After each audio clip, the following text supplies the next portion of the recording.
This happened a little over 5 years ago. I'd just moved into my first house, which I don't live in anymore. Back then, I was coming off a long stretch in a cramped apartment downtown in Spokane.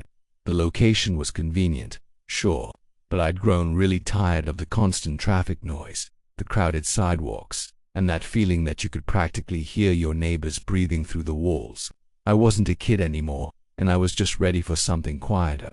The place I ended up renting was a small one-story home on the outskirts of a rural town, tucked behind a stretch of pine trees with a narrow gravel driveway.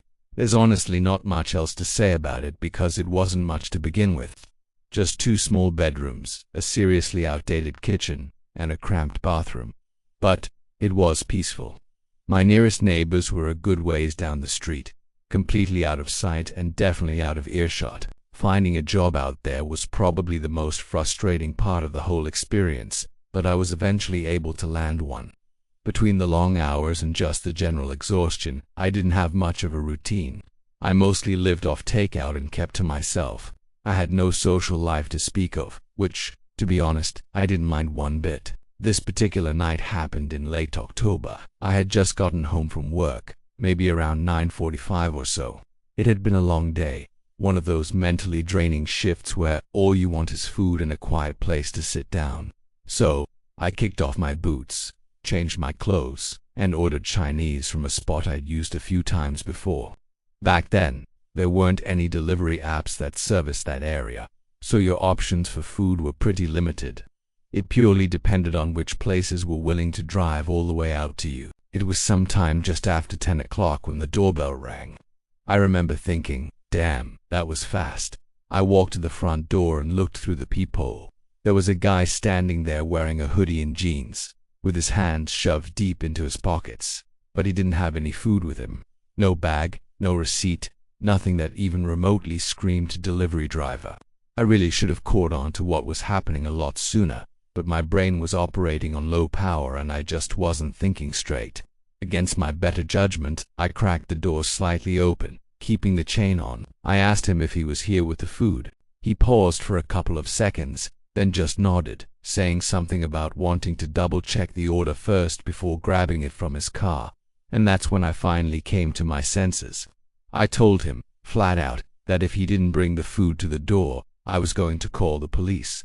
Instead of responding, he just muttered something under his breath before turning and walking down the driveway.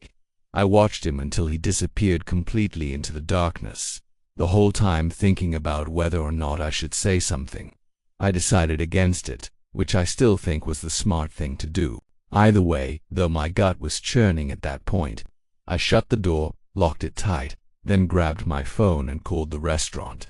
The manager picked up, and after I explained what happened, he told me the food hadn't even left the restaurant yet. That was the moment it really clicked for me.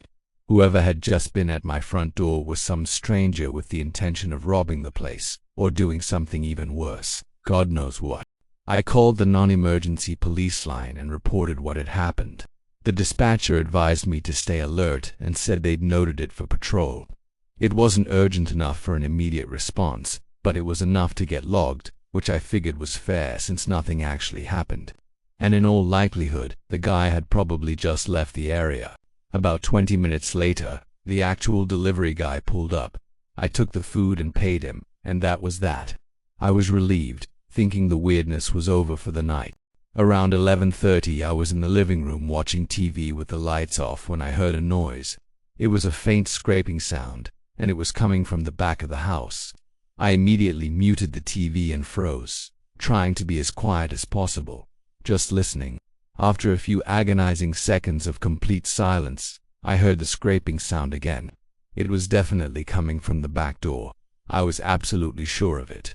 I stared dead straight at the back of the door, and to my horror, the doorknob slightly jiggled a few times.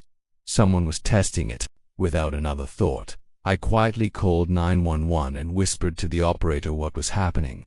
I grabbed a kitchen knife from the block and locked myself in my bedroom, still trying to be as quiet as humanly possible, my heart pounding in my chest. After what felt like an eternity, but was probably a good 15 minutes, an officer finally announced himself at my front door, and I rushed to let him in.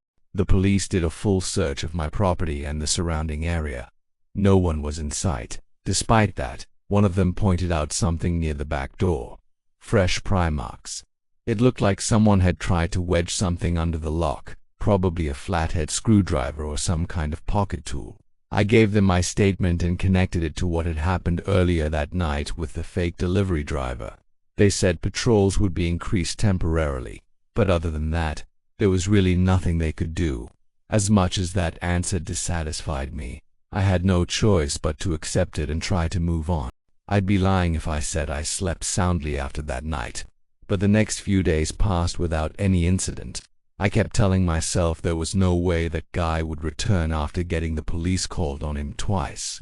And, as it turned out, he didn't. But a few nights later I woke up sometime after midnight to the sound of sirens. Police sirens. They weren't super close, but they were loud enough to rattle me awake. I got up and went to the window just in time to see 3 cruisers fly past my house with their lights and sirens blaring. I was glad that whatever was happening had nothing to do with me, but I was still curious. I just figured it was probably some unrelated domestic issue and went back to bed. But not even 20 minutes after I had fallen back asleep, I was woken up again. This time, to knocking at my front door. I groggily got out of bed, walked over to the door, and checked the peephole. There were 2 uniformed officers standing on my porch. When I opened up, one of them asked if I recognized someone they had just detained a few streets over. He held up his phone and showed me a photo. It was him. It was that guy from a few nights earlier, the one who had tried to break into my house. I emphatically confirmed it, the shock audible in my voice. Apparently he'd just been caught red-handed trying to break into someone else's house nearby. They had him in custody and figured there was a chance it was tied to the call I had made earlier in the week. The officers told me I wouldn't have to worry about him anymore, and I thanked them profusely. That was the last I ever heard about it. They never followed up with me, and I never inquired. I was just happy to move on with my life and basically forget the whole terrifying thing ever happened. I actually ended up moving out of that house shortly after that. It was mostly because I was going crazy, living in that kind of isolation after what happened. Sometimes peace and quiet isn't all it's cracked up to be. Thanks for listening to my story. Stay safe out there, and don't forget to follow for more.